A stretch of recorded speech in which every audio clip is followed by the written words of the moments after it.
think most of you heard before. Just real quick, I'm Brandon West, Network Utility Force. We're a professional services firm that focuses on network infrastructure. And a lot of the infrastructure projects we do, things like fiber networks and all those other things, but also Ipv6. We do Ipv6 training as well. Our Ipv6 class is Ipv6 Forum certified. So if you were to take our full Ipv6 class, you can become an Ipv6 Forum certified engineer. I am an Ipv6 Forum certified teacher, or whatever they call it. So anyway, but in this session we're going to talk about security specifically as it relates to Ipv6, kind of the good and the bad about the changes in the protocol and what that means for our networks. Now most of you here before saw this slide before, right? Ipv4 is not new, of course. That's what we're on today. Really invented back in the 70s. But Ipv6 is also not new. It really really standardized back in the late 90s. We've had plenty of operational experience with it, so it's not really a new protocol. I'll skip over some of this since most of you are here before. You know that we extended the life of Ipv4 quite a bit by doing things like NAT, by eliminating the classical networking that we used to have in Ipv4. We took that opportunity of creating a new protocol to simplify our packet headers and do some other things to improve the protocol. Again, most of you heard before, so this is definitely review. So I'm going to move through it pretty quick. Features, of course, the primary feature being the largest address space today. We did define QoS features directly into the protocol when we changed over, but it's the same QoS features that we have in Ipv4 now as well, but since we redefined some of the Ipv4 fields. What else do we have here? Our quick cheat sheet that most of you saw about an hour ago. Again, the length of the address changed from 32 bits to 128 bits. So we have a much larger address space we can work with now than we did before. That gives us a lot more flexibility in the protocol. We've changed some other things about how the packet header works, about checkstubs and that sort of stuff. Real quickly, in Ipv6, the packet header, the main two changes is that the header itself is now a fixed length 40 byte field. And instead of the options that we used to have in Ipv4, we now have these extension headers that we can tack on to the header to add more functionality to the protocol. So again, if you were here before, this is review, but the way that works, your typical Ipv6 packet looks like that. There's this next header field that tells the network what's coming next to that packet. So in this case, we're just talking about a TCP segment, so it's type 6. When the device sees that, it just knows the next header is type 6. So a router would not process the rest of it, it would just know to forward the packet. But let's say I had a routing header in there that maybe was a source routing option that we used to do in Ipv4. To do that, I would set the routing header as the next header field. And then in the routing header, it would also have a next header field that would be set to 6 so that the protocol then knows that the next part of that packet is going to be TCP. Yes? Sorry, silly question, but TCP is layer 2, right? TCP, IP is layer 2. Well, the TCP itself would be kind of layer 4. Layer 4, okay. Yeah, it's been a little while. Yeah. TCP itself would really be layer 4.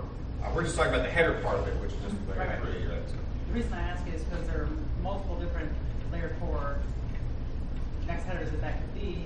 Why are we at layer 3 concerned about layer 4 as opposed to just saying it's a layer 4 process at the next? So the idea is being that when the destination receives the packet, it knows quickly what part of the code to send that packet to for the processing. Right? So if I get to my destination and I see it's a type 6, I want to send it to my TCP state machine so it can process whether the session's been established or whether this is a SYN or an ACK or something like that.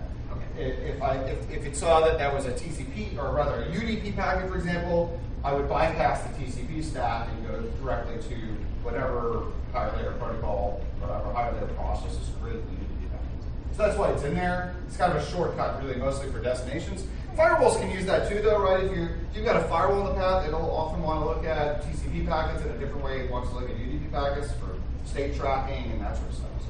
So there's a few reasons why that's useful. Remember, it's not really doing anything in layer 4. It's just saying what's coming next.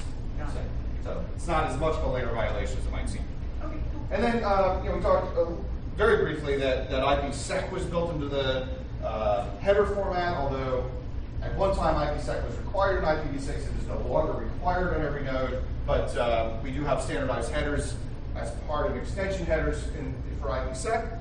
And so let's say we wanted to do a routing header and an IPsec header. This is how we chain those headers together to create additional functionality with an IPv6 packet. So next site 43 routing header, next site 51 IPsec authentication header, next site 6, next IPv6 TCP header. You can have pretty long chains of those, although most packets in the internet, you're only going to have the single IPv6 fix on there. And we're going through these pieces, by the way, because when we start talking about the security implications, it's important to have a little bit of this background so that you understand why these issues are important.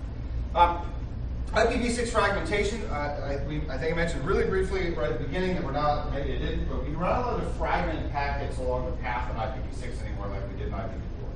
In IPv4, we could fragment traffic anywhere we wanted to as long as the don't fragment bit wasn't set. But since that's inefficient, that was eliminated in IPv6. Now you can still fragment packets at the source, and usually that usually only happens if the source is not sophisticated enough as have the processing to communicate back up to higher layers in the protocol that it needs to send smaller packets because of a smaller path MTU. So we can fragment packets in IPv6, and it just looks like this. We have an extension header that's a fragment header. I need to fix this slide. It's missing there should be a gray unfragmentable part, so it looks like that. But basically, let's say we had to take this packet and fragment it into 3 pieces. Maybe because the MTU is too small. So there's an unfragmentable part of the packet, generally the header and header extensions. And then there's a fragmentable part, which is just the data, generally the data part of the packet. So to do that, we break that fragmentable part into 3 pieces. We copy the unfragmentable part, again, that should also show up there, I'm going to fix that. We copy that unfragmentable part into all 3, again, the headers, generally. And we add an additional extension header that's a fragment header. And within that extension header, and I'll talk about it in detail, but within that extension header, we have a sequence number that tells us how many fragments there need to be in order to put the packet back together again. And then there's a bit that tells us whether it's the last fragment or not. So we know if we're reassembling the original packet, we know when we've gotten all the pieces because of the sequence, and when we've gotten the last packet because it had that bit set. Now, what's important to keep in mind here is that this is only done at the source. We're not doing this along the path anymore, and we'll talk a little bit about security implications here in a bit. Over there by the microphone. All right. Oh, I'm supposed to be using the microphone. Reminds me. Oops. Just get up there and start talking.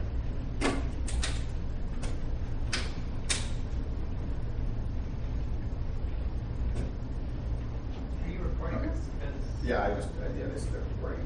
That's not supposed to use microphone. All right, so interface ID. So just quickly, the IPv6 address is broken down in half. For the first half, the first 64 bits is generally considered to be the network identifier, while the last 64 bits is generally considered to be the interface identifier. Now that's kind of a strong rule of thumb as opposed to a standard, although a lot of things will break if you use a different division of identifier versus subnet address.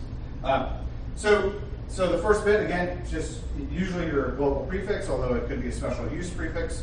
The second 64 bits is often derived from an EUI64 process, which lets you take your 48-bit MAC address and turn it into a 64-bit interface ID. There are a couple ways to get the. I've got the process here. All right. There's also a couple other ways to generate that. You can have a pseudo-random process to generate those last 64 bits. That's for privacy reasons. If you're always using this process from your MAC address to create the last 64 bits, you can be tracked. So let's talk about that for just a second.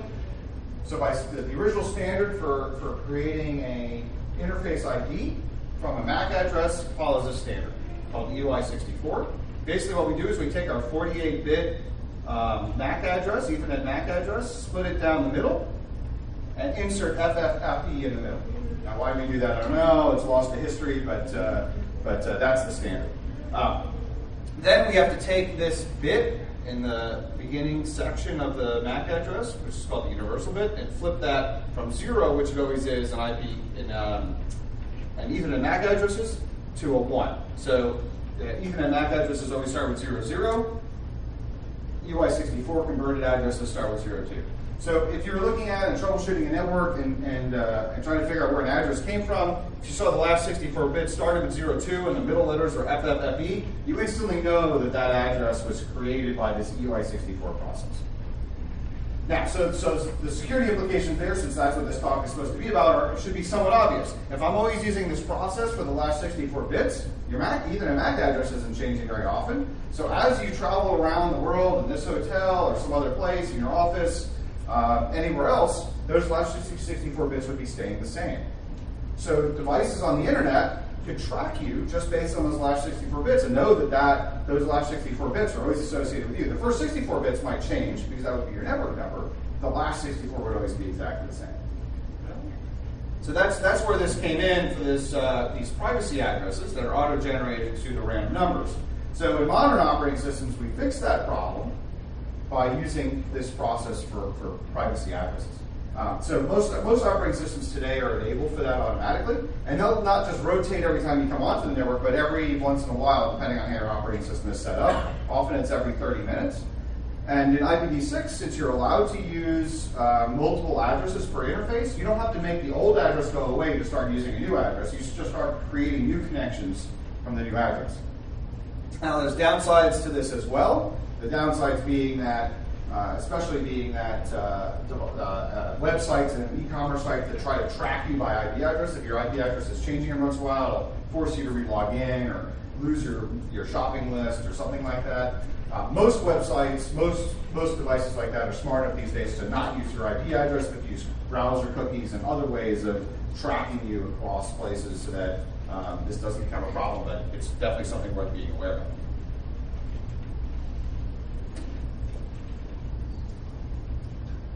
All right, ICMP-v6, an updated version of the ICMP protocol that does special things for IPv6 that we don't necessarily do in IPv4. It's the same type of protocol, though. And it basically creates a framework for neighbor discovery.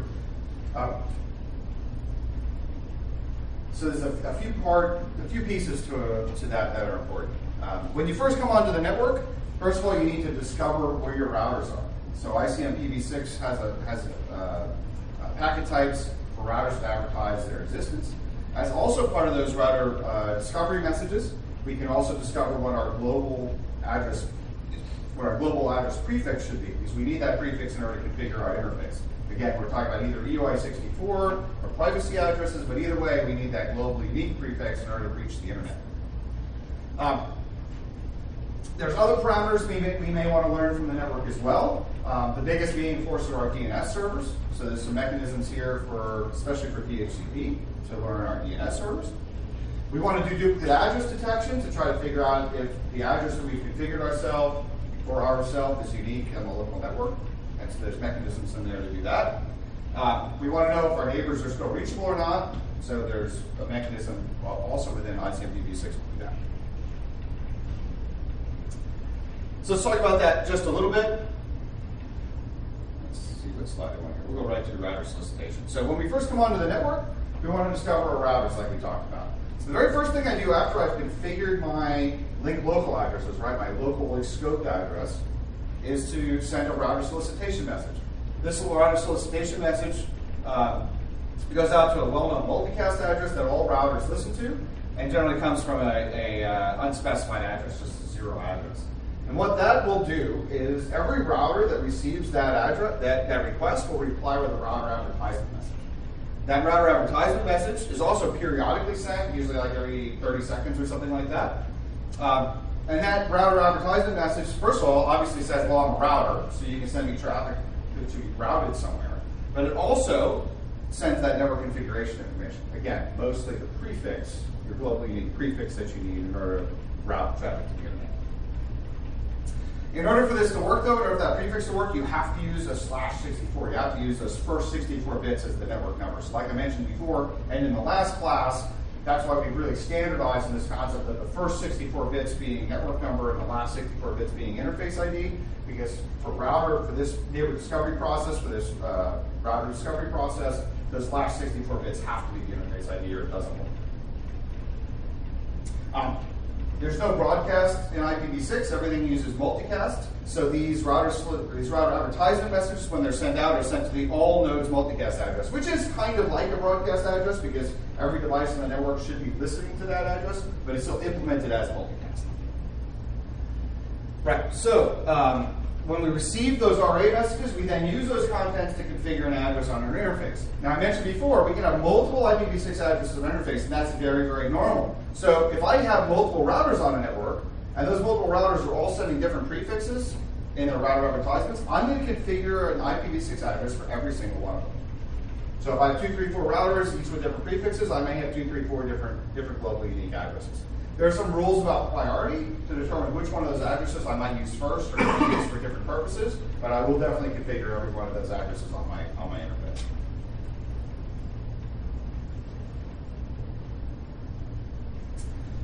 All right, so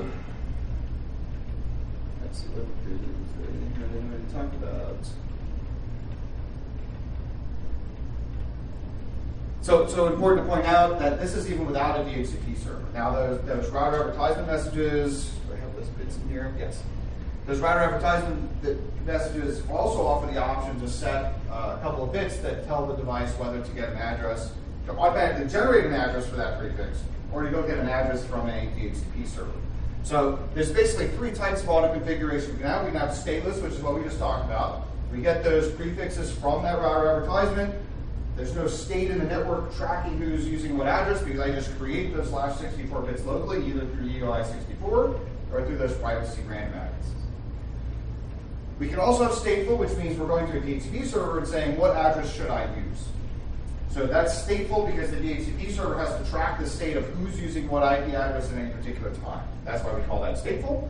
And we can do both. Like I said, we can have multiple addresses per interface in IPv6. You can easily configure your network to have a prefix that's automatically generated and to go get an address from a DHCP server. So you can do both. And it's important to note that link local addresses are always configured. So let's say I've gone through that process and I want to find a neighbor on the network. Now, I've already found my router, but I may need to find some other device on the network to send traffic to. There's a neighbor solicitation message. So we're not going to have time for all the small details here, but there's a very special type of multicast address called a solicited node multicast address. I don't think I have the details in there. But basically, the solicited node multicast address is a multicast address that is almost unique to a particular destination. Basically, it copies the last 48 bits of a IPv6 address. So to discover a neighbor, I already know what the last 48 bits of that neighbor's address are. We tack on a prefix, a multicast prefix, with those last 48 bits. And so by definition, you automatically join the multicast group that matches the last 48 bits of your IPv6 address, which most of the time is still that UI64 process, which means it's the same last 48 bits that correspond to much of your MAC address, right? So the bottom line is that I can send a multicast message out to a special multicast group for that one destination. That one destination should be able to reply back and say, here I am, and here's my MAC address. That's this neighbor advertisement message that comes back. This replaces the ARP process that we're all used to in IPv4, right? In IPv4, in order to ARP, generally we're using a broadcast address. And we're saying, I'm looking for someone with this IPv4 address, who has it? It's a very similar process, except using multicast and using these neighbor advertisement messages instead of the ARP process that we had in IPv4. So once we go through that process, both sides now have the link layer, right? The Ethernet MAC address usually of the other side because we've exchanged these neighbor advertisement messages. And now we can add those to our neighbor cache, which is just like our ARP cache. And now we can create packets at layer 2, frames at layer 2, to exchange traffic with that. Similar to IPv4, we also have a redirect message in IPv6. It works almost exactly the same. If you're familiar with Ipv4 Redirect, it just means that I might have two routers on the same network. And the reason why this is important will become clear in a minute. I might have two routers in the same network, on the same LAN. And if I send traffic to router A, and router A knows that the best route is to router B, it's going to send me a redirect to say, well, you can send me the packets and I'm just going to send them to B, but it'd be much better if you just send them out B. The reason that this is important is from the security context is imagine what would happen if, as a miscreant, I started injecting these route redirect messages onto the network. So let's say I'm sitting here on this Wi-Fi in this very hotel, and I send a redirect message by spoofing the source address from the actual router saying to send all the traffic to me, to that destination. Now I can sit there as a man-in-the-middle attack and view all your traffic. Now this can happen in IPv4 as well.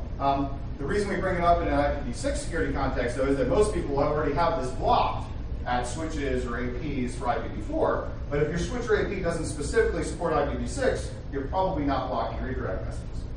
Now remember, we talked about how stateless auto-configuration would automatically configure an address if it received a router advertisement message. Well, let's couple this with me sending router advertisement messages on this network in this hotel. Now remember, this network in this hotel doesn't support IPv6 at all, right? There's no V6 here at all. But your laptop does. If you're running Windows or a Mac or any modern operating system, you already have IPv6 enabled by default. So if I, with my laptop, get onto this wireless network and craft a router advertisement message that says, here's your global IPv6 prefix, and I send it out to that multicast address, your device is going to receive that. It's going to process that as an IPv6 router advertisement message. I'm going to say I'm a router. Now you think you have a true globally unique IPv6 address on the internet, and you think I'm your router.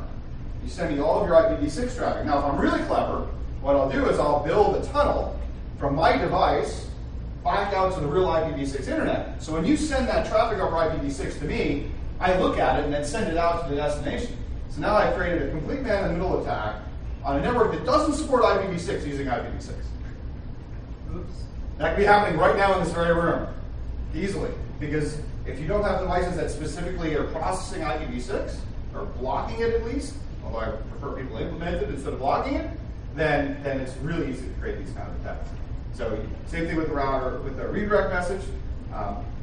Even if you've set up IPv6 on your network and you're sending real router advertisements with real prefixes, I can still send that redirect message and have you send all your traffic to me by spoofing the router MAC address. So again, just because someone says that their equipment supports IPv6 because it's just layer 2 and we just forward it on just like any other layer 2 packet, that's not good enough, especially in an environment like this where you can't trust anyone who's going to be on the layer 2 network. It has to have more features to that. And so that's important. So in the case where you have like a wireless network, say for instance, your wireless network gets IPv6 is configured to just one unit. So me being just a bad guy, I'm going to start sending out router advertisements. Is there a mechanism, if there's not, is there a mechanism for your legitimate access point to quench those router advertisements? Right. So the question is, even if my network supports IPv6 and I have it configured, how do I make sure that the wrong devices aren't sending these router advertisement messages or redirect messages? And the answer is there are a few features in equipment that truly supports IPv6 at layer 2. There's what's called RA guard, and DHCP shield is DHCP is another example of how we can create these middle attacks. That basically say, here's the physical port that I should be getting router advertisements on, or redirects, or anything else like that, and all the other ports on this device should not accept any of these ICMP messages that do redirects or do router advertisements or neighbor scope. So by doing that, by having those features in place, like let's say on this Wi-Fi network, you could just say that the air part of the Wi-Fi network should never see a router advertisement. It should see router solicitations, but never a router advertisement. I'm never going to have a router on the wireless side. I'm only going to have routers on the wired side. So by putting that in place, by putting that filter in place, I can just block any router advertisements trying to be injected into the network. Make sense? So just real quick, this is just a quick comparison of the equivalent functionality between IPv4 and IPv6. You know, our request is similar to neighbor solicitation, our reply, neighbor advertisement, et cetera, et cetera. We don't have to go through excruciating detail there, but you get the idea. And I want to make sure I get through more of these slides. I think we can skip the neighbor reachability for the most part. Like we said, the neighbor solicitation, neighbor advertisement messages, you have to reply to the neighbor solicitation. So if I want to see if my neighbor is still there, I can send a neighbor solicitation. That neighbor should then reply with a neighbor advertisement. So if I want to detect that neighbor went away, I just send a neighbor solicitation. If I never get a response, I'm pretty sure that neighbor probably fell off the network somehow. DHCP-v6, so we were just referencing that just a little bit. So in that router advertisement message, I can say that I want you to get a stateful address, which means use DHCP. So I want you to use DHCP. I set that bit in that router advertisement message, and then my device is then told, instead of generating an address yourself, instead send a DHCP request out to the multicast interface. It's a UDP message. We won't go through all those details, but send a request out to the multicast that's all DHCP server's address and get a reply back. And that reply back should tell me what my unique address is locally on that network. So the same concept as before that we were talking about is a problem here. I can easily spoof being a DHCP server. Now, is this worse than IPv4? No, it's the same thing. I can do the same attack in IPv4 if you have not blocked DHCP servers from being on the downstream ports on your switch or on your Wi-Fi network. I can create the same attack. But for the most part, most people know about this and have implemented those features, and almost all switches and APs going back 10 years, 15 years already support those features. Again, if you buy equipment without specifying what level of IPv6 support you want, a lot of times people say, well, it's just layer 2, you're just going to forward it. But again, I can create the same attack. I can pretend to be a DHCP-v6 server. Again, let's take the example of a network like this in this hotel that doesn't have any IPv6 enabled, but your laptops do. So by coming on the network, you're going to send that router advertisement message. I can send you a router solicitation message. I can send you a router advertisement message back that says, get your address from a DHCP server. I can pretend to be a DHCP-v6 server and tell you all kinds of bad stuff. Again, it's a very similar type of attack. And again, even if you're not running IPv6 on the network. Within another area of concern within IPv6 and DHCP specifically, in IPv4 with a DHCP server, when you requested a IPv4 address, you basically did that based on your own Ethernet MAC address, right? If you looked in your DHCP server logs or in your lease database, you would see the association goes between an IPv4 address and a particular MAC address. In IPv6, the concept was that, hey, most of our devices these days have multiple interfaces on them. Wouldn't it be nice if we had a unique identifier to identify a computer instead of identifying just an interface, which we do with MAC address? So to do that, we've invented this DUID. So DUID just means DHCP unique identifier. There's a few different formats of it. It's not really important how these all work. They often are based on a link layer address, but not entirely on a link layer address. So there's more data in there. And once you choose, the most important part here is once you choose a single DUID for your device, which usually happens when the device is first configured, or at least first configured IPv6, it stays the same regardless of whether I change my Ethernet MAC addresses. So like my laptop over here, I've got 2 or 3 of those little Ethernet dongles. Each one of those has a unique 48-bit MAC address. But my DUID doesn't change based on which interface I used. It was generated based on the first one I used. Why is this important? This is important because now, if you need to go do some forensics to figure out who is doing what on your network at a particular time, you can't rely on a mapping between an IP address and a MAC address in your DHCP server to tell you what MAC address was doing something at a particular time. If I took one of my little Ethernet dongles, which my device generated its DUID based on, and gave it to you, and you used it, in the MAC address, or in the DHCP binding table, it would still show your own DUID, not the MAC address of the interface that you used. So if it's important to you to be able to see what people have been doing with IPv6 on your network and map that to a physical MAC address, you have to have some other mechanism of recording who is using what MAC address at a particular time. You can no longer rely on the DHCP server to tell you that. There's some open source tools out there. There's a tool called NDPmon. It's an open source free Unix tool that will actually sit and watch that neighbor discovery process on a layer 2 network and log which MAC address was using which IPv6 address at any particular time. So if you did need to do that, that's the way you would need to do Now, of course, that's not a panacea either, because a true miscreant can rewrite your MAC address pretty easily too on almost any modern machine. So even that doesn't necessarily tell you, but if someone hadn't thought of that, you at least need to do that.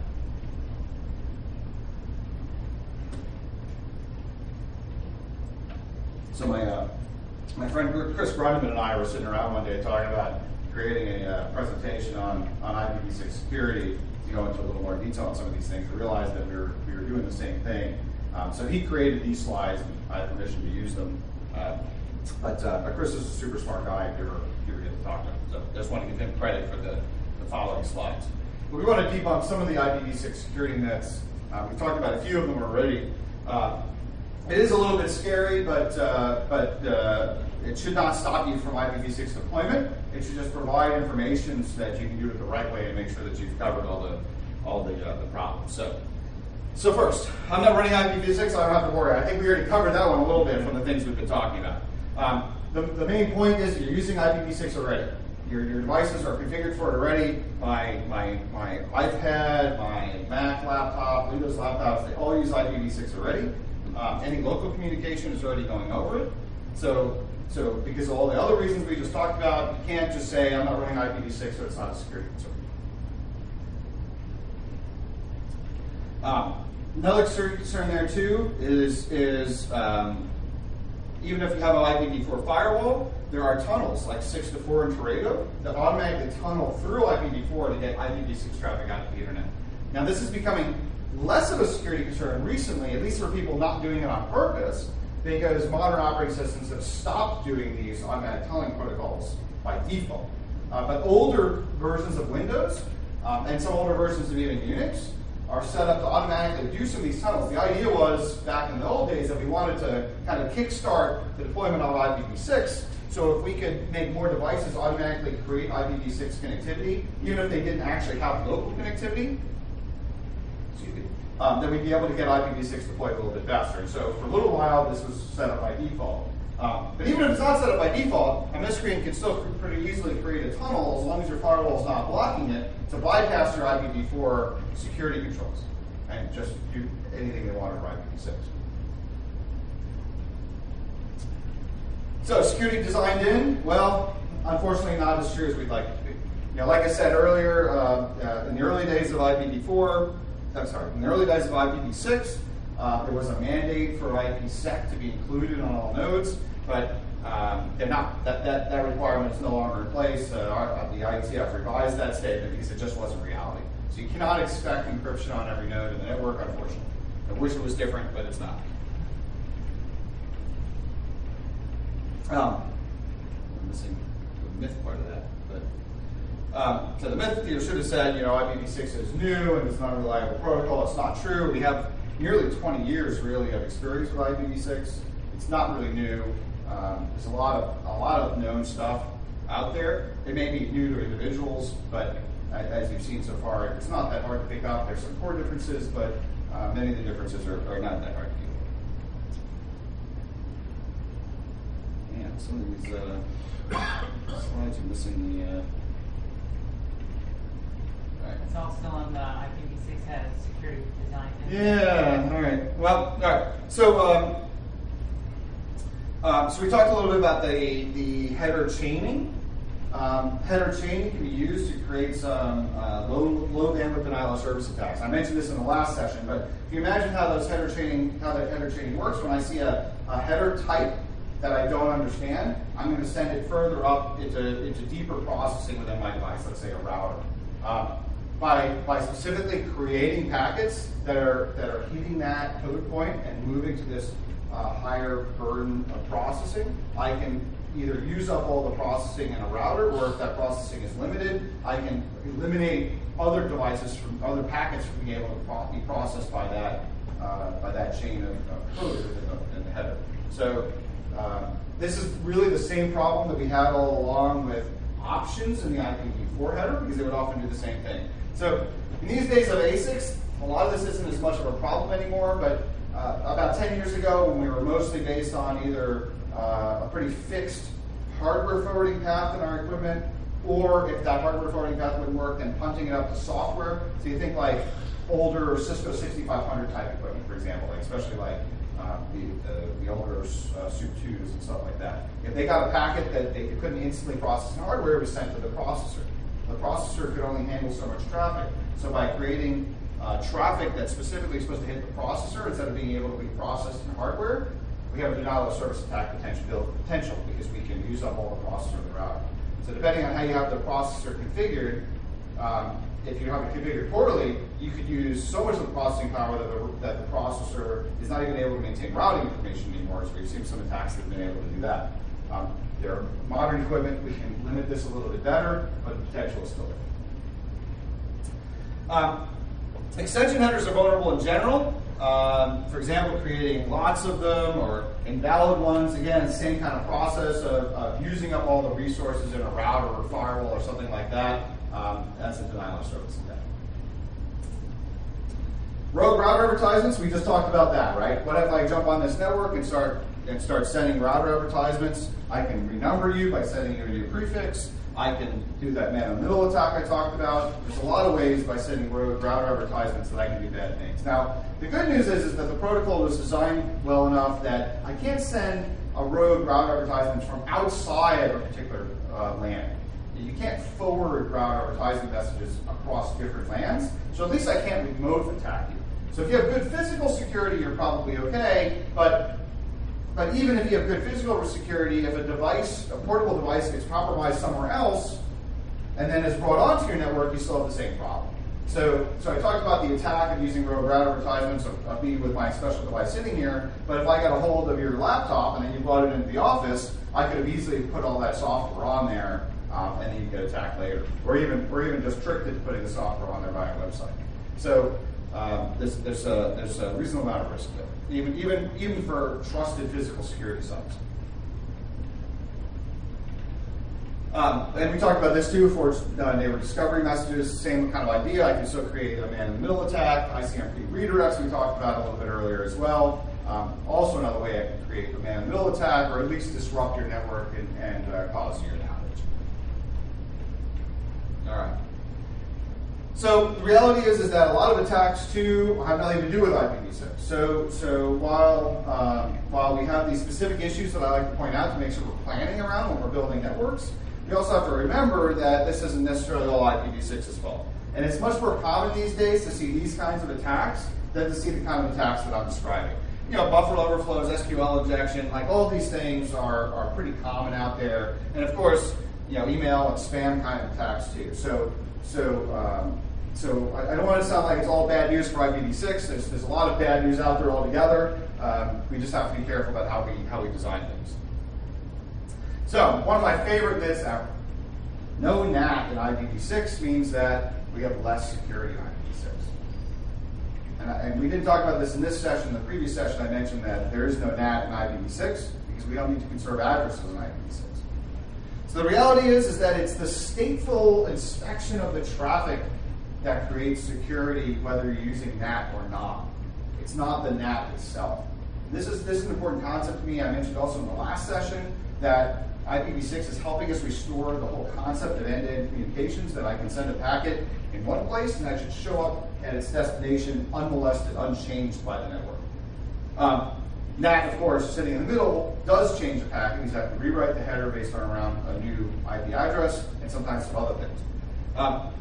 So in IPv6, on an IPv6 firewall, we can still do all the same stateful inspection stuff that we did as part of a NAT, just without swapping the addresses and without modifying the packet. So we can implement this exact same level of security that we have today in IPv6, and even most consumer devices do this. I have like some little link sys at home, and when I enabled IPv6 on it, I have Comcast at home, so I have native IPv6. And when I enabled IPv6 on it, its very next question was, did it want me to continue to allow or continue to deny inbound TCP sessions? Which, of course, I said yes, because I want to maintain that level of security. So I effectively, even though without NAT, I have the same level of security for IPv6 at home that I do for IPv4. One of the favorite myths is that at least scanning an IPv6 is impossible because it would take all the time in the universe to scan every single IPv6 address. But the reality is that we do a lot of things that really greatly reduce the size of the address space that we would need to scan to find interesting things. So EUI64, well, that first 24 bits of the MAC address are the vendor identification, right? So by knowing that someone probably has a lot of Dells on their network, I've already reduced the amount of space I need to scan by 24 bits if I'm using EUI64. DHCP-v6 often uses sequential addressing, so if I can find one device, I can just scan around that and find a whole bunch of other devices generally. If we're manually configuring addresses as users, as humans, it's even worse, right? We're very likely to pick really bad at random. And there's a bunch of other well-known addresses out there too, like these special use addresses for these tunnels that we were talking about. What else do I want to say? Yeah. Oh, and we can also find addresses other ways. You know, when we send email, usually our address is stamped somewhere in the headers of the email. There's other ways of finding, you know, at least one or two addresses in the network that give us a hint as to what other addresses scan. So while scanning is still certainly harder than an IPv4, where you're almost guaranteed to hit on just about any address, in IPv6, it's still very possible.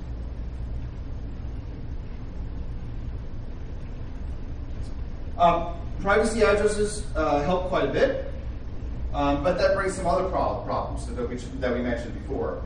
Similar to the issue with DUID, privacy addresses are essentially random. So if I need to go back to figure out who was doing what at a particular time, I won't be able to tell just by the address itself.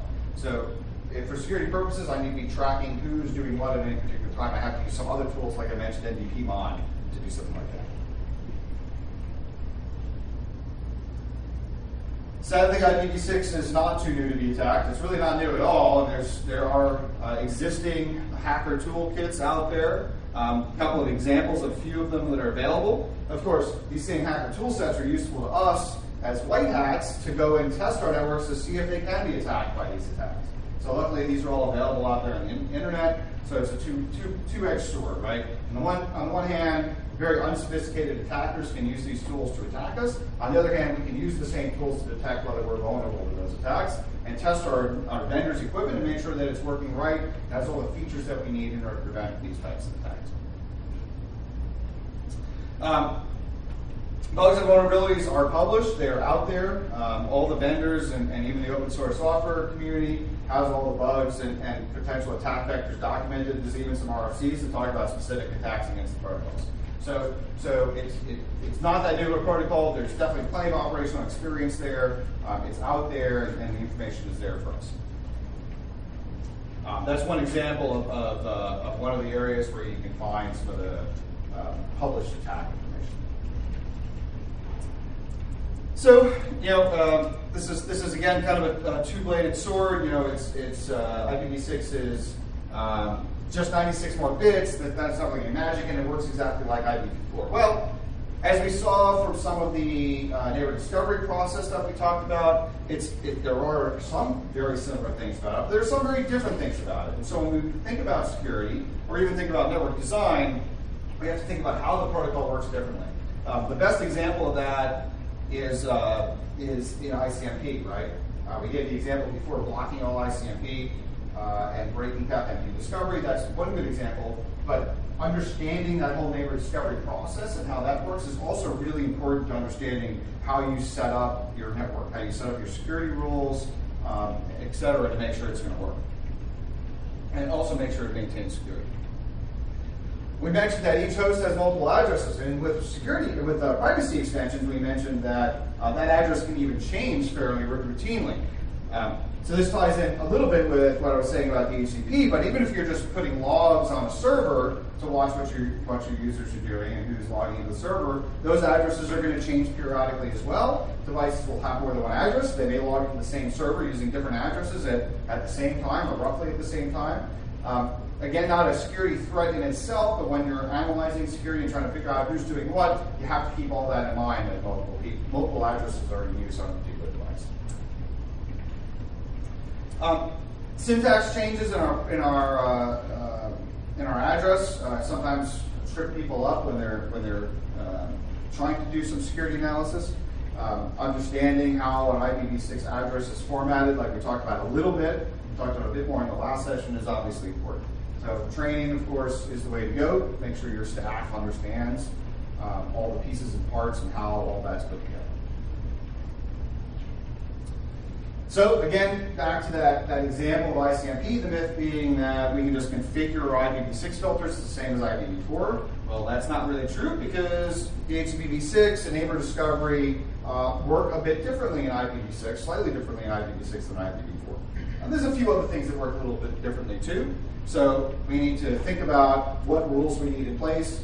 I like to think about this like learning a new language, right? And I was never very good at that, honestly. But if you have your existing firewall, you want to look at each rule and understand the concept of what it's doing, not just copy over the exact functionality. Just like if I'm learning Spanish, I need to understand the concept of what I'm trying to say, not just translate each word literally, because when you do that, you end up with gibberish. It's all about translating the functionality, not translating the actual rules. So just an example, not the details here aren't important, but just an example firewall filter of what that might look like. One of my favorites, the myth is, it supports Ipv6. We talked about this a little bit, especially in reference to Wi-Fi networks and switches. Just because it will forward traffic at layer 2 does not mean that the device supports Ipv6. Vendors will tell you this all the time, and it drives me crazy. Yes, I get it, your device is only at layer 2, it's just a switch, but if you don't have RA guard, if you don't have DHCP guard, or some of those features in there specifically built for Ipv6, and or if you don't have the functionality available for me to create those types of layer 2 filters myself, then you don't really support Ipv6 because I can't protect myself against these attacks. There's a nice RIPE document here that goes through some of these more detailed requirements. You don't have to write them all out yourself. If you're, say, creating an RFP, you're trying to buy some new equipment, there's a lot of shortcuts out there that other people have done a lot of the work for you already. So I encourage you to check those things out. But there's nothing as good as doing your own lab testing or hiring someone like us to go and do testing on that equipment for you to make sure it really supports the features that you really want and that you really need. There are no Ipv6 security best current practice documents yet. There absolutely are. They are out there and you can find them. And there's a lot of best current practice advice available on the internet. There's a lot of different forums you can get that information from. But one of the most important is what we talked about before, which is get your vendors to really tell you what they support. And some of the security resources that I was just talking about, where you can get more information, where you can find out what the current practices are and all that. These are some pretty good ones. Scott Hogg actually has quite a few presentations online. He's also an excellent speaker, and you can find some of his videos online. He also has some this Ipv6 security book. This was from 2009 when I put it in here, but I think there's an updated version of it now. At least I hope there is some. And there's a few other forums out there. Of course, you can grab my contact information. I'm happy to direct you to places as well. So what is dual stack? Dual stack just means that we're running both Ipv4 and Ipv6 at the same time on the same network. And in this transitional period while we're running both protocols, we're really doubling our attack surface instead of anything else, right? Because now not only can we attack everything that Ipv4 represented, but now there's a potential for attack on everything that Ipv6 represented. That means we have to have two sets of filters, two sets of bugs. They're separate protocols, even though they coexist on the same network. So we have to be cognizant of that. Someday, hopefully, we'll be able to turn off Ipv4 and go back to a single stack. But that is not anytime soon. That's a long, long time in the future. We're going to have to see a lot more deployment of Ipv6 before we can get anywhere close to that.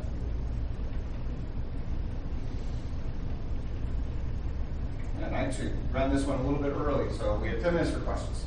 And let's definitely do some questions.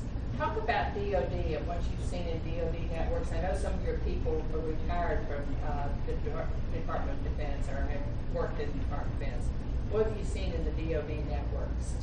I don't know. I know that the statistics about government networks in general have actually been fairly successful at deployment of Ipv6. There's NIST actually publishes governmental compliance with the requirements for deployment of Ipv6. And the last time I checked, it was I think in around the 70% level for governmental networks, not just military, but all U.S. governmental entities implementing some level of IPv6, which is, even though that means 30% of them failed to hit the deadline, it's still 70% is pretty darn good for such an enormous organization that the U.S. government is. So I was pretty happy to see that. In other deployment news, of course, Comcast is 100% deployed with IPv6. All Google properties are 100% deployed with IPv6, so that includes Google Search, but also includes YouTube and everything else that Google offers. Facebook is 100% IPv6. Netflix is pretty much 100% IPv6. So a lot of the historical resistance to deploying IPv6, that, oh, there's no content out there, there's no one else doing it, it just doesn't hold water anymore. And 70% of the U.S. government, plus most of the major content sites out there all support IPv6, and then on top of that, major service providers like Comcast and a few others that are massively deployed. It's just not the case anymore. And so what we see is, we actually deployed an dual stack, IPv4 and IPv6 network for a small town in Douglasville, Georgia. It was actually funded by Google. And so this network is just an open access Wi-Fi network for anyone to use that goes to the downtown area or one of the parks. There's no support, there's no one telling people to turn on IPv6 or do anything specific, and we see between 30 and 40% of traffic on the network is IPv6. That's pretty huge, right, for a network that no one's specifically doing anything at all to enable IPv6. So it's definitely out there, there's definitely the traffic and activity there. And unfortunately, that means we are seeing more attacks based on IPv6 as well. Any other questions? We need to ask some more questions because we need to go another 4 or 5 minutes. I got one for you. Yeah. One thing you never discussed was Internet of Things. So where this comes up is I'm aware of at least a few cases where, of all things, air conditioners were put into secure areas and they come find out that these things had IPv6 chipsets. Yeah, so that's a good point. So the comment was that we didn't really talk much in this presentation about Internet of Things, and that many, if not a lot, of the Internet of Things devices may have IPv6 enabled by default as well. So that kind of, in this case, the example was air conditioners, and we know that there have been some high-profile attacks, not necessarily IPv6, but high-profile attacks against non-traditional computing devices. There was some involvement, I believe, in like the big Target credit card theft deal where someone came in through some sort of telemetry network for a building operations system or something like that, or at least that was one of the rumors. But whether it's true or not, the point being that there are attack vectors in some of these systems that you may not expect. In the Internet of Things area specifically, an air conditioner or a building management system or even lighting management system may be automatically enabled by IPv6. In some cases, we've seen even the manufacturer doesn't realize that it's been enabled automatically with IPv6 because they're using a general computing operating system like Windows that is automatically configured for IPv6. And a lot of these IoT device developers are not necessarily networking experts. So they don't know to look in the stack and see if IPv6 is enabled or not. So they may put up a lot of security around their IPv4 part of their stack and completely forget that IPv6 may be enabled. So it's not that IPv6 itself might be the culprit, but it could be that, a lot of these folks are not necessarily sophisticated networking folks. So they may not realize IPv6 is enabled by default, and that means there may be no filters on the IPv6 side. So while being installed on a network that only supports IPv4, they may be fairly well protected. As soon as you enable IPv6 on that network, you may now be wide open.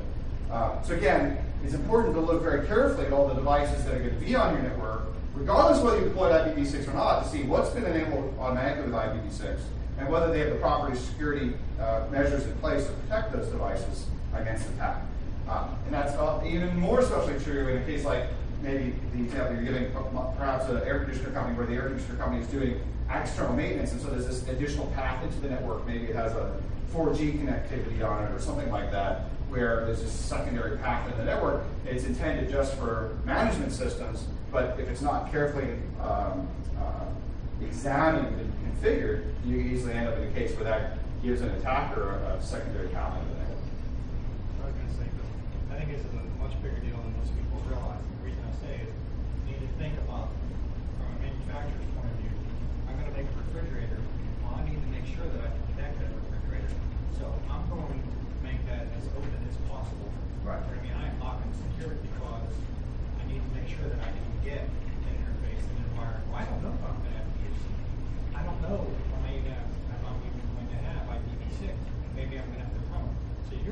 build a device that's literally designed to do that. Yep. In my view, that's always going to be a big security hole because a normal user is simply not even going to know it's there because that's kind of the whole point. Yeah. So I think the point is that that a lot of these IoT type device manufacturers are pretty incentivized to not build super strong security of their devices because they want to be able to make sure they can reach them no matter what kind of network it's placed on and that sort of thing.